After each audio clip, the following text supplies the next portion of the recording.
Eu coloquei esse título de uma, porque na verdade existem muitas histórias da meditação.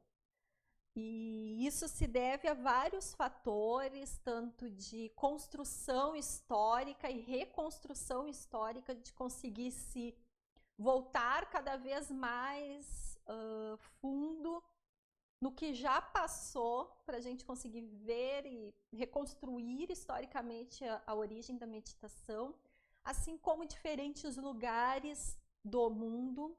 Se tem hoje alguns registros da meditação ser praticada por várias civilizações com nomes diferentes, algumas com uns enfoques diferentes.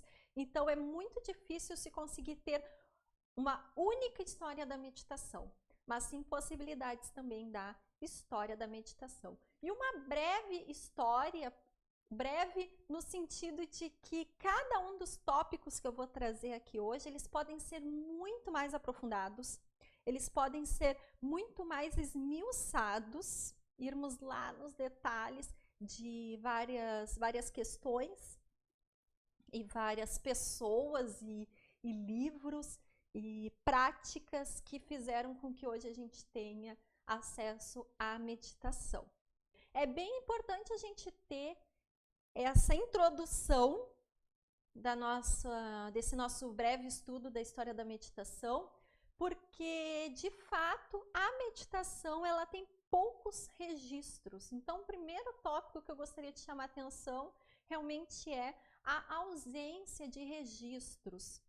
Se a gente pensar, o mais considerado, mais posto atualmente é que a meditação ela tenha surgido na região da Índia, da atual Índia, né? Só que os registros que se encontram nessa região, eles são... O que está registrado já está registrado dizendo que só está se registrando algo que já se pratica há muito tempo. Então, de fato, não se sabe exatamente como se deu a origem ou quem deu a origem, como que aconteceu isso, pela falta de registros. A gente vai falar um pouquinho mais sobre os registros também. Outra questão sobre a dificuldade em ter uma definição da história da meditação é com relação a ser um conceito abstrato. E existem várias discussões do que é a meditação, o que não é meditação. Não, mas isso não dá para ser considerado, isso é uma meditação raiz, isso é uma meditação de verdade, original, isso não é. Então, é difícil fazer essa conceituação, porque a meditação ela é um conceito muito abstrato.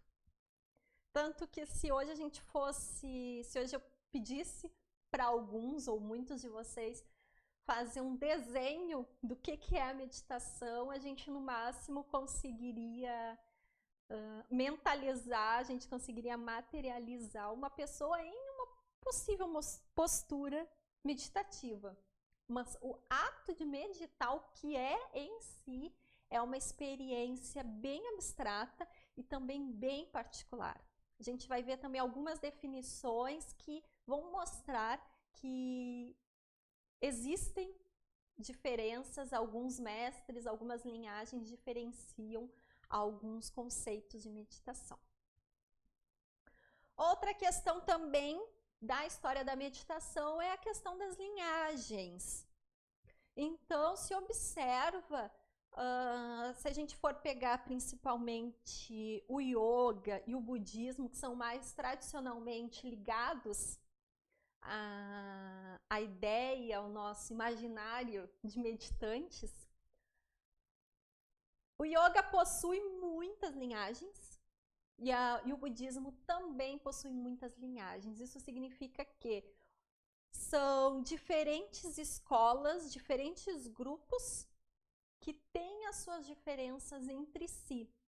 Embora a raiz seja muito próxima, seja até igual, as práticas desenvolvidas por esses grupos, por essas escolas, por essas linhagens, elas têm diferenças entre si, entre os praticantes. Então, isso também diferencia um pouco o que seria meditação e o que não seria. E como ela vem também atravessando os tempos, vem passando de geração em geração. Outra questão muito importante também quando a gente pensa em definir uma história da meditação é a questão das traduções. Eu vou fazer um vídeo especificamente sobre essa ideia, sobre as traduções da palavra meditação, os diferentes conceitos e como eles surgem em vários livros, inclusive em muitos livros sagrados, porque existem várias palavras que muitas vezes são tratadas como sinônimo de meditação, e também outras que, embora não se utilize nenhum sinônimo de meditação, o conceito em si, a mensagem transmitida nos aproxima muito do que a gente considera uma prática meditativa. Então, esse é outro ponto bem importante, a questão das traduções. E, por fim, a globalização.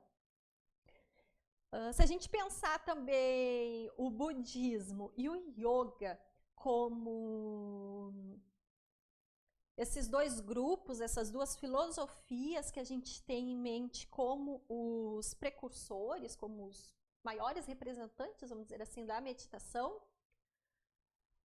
eles são duas filosofias que tiveram uma grande aderência e uma grande... conseguiram se espalhar pelo mundo de uma forma muito grande. Então, hoje existem práticas de budistas, centros budistas, existem linhagens de yoga, estilos de yoga muito diferentes espalhados por todos os lugares do mundo.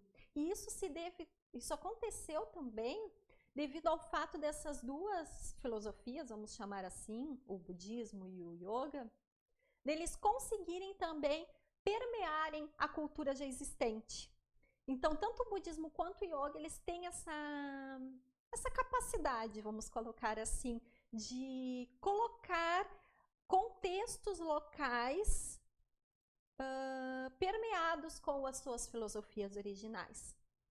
Só que, claro, que isso acaba muitas vezes por modificando algumas práticas ou alguns conceitos em si.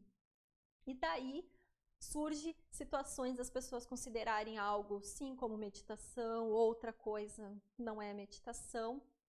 E isso acaba fazendo com que a história da meditação não seja tão linear, tão clara, tão fácil de se reconstruir ou de se descrever.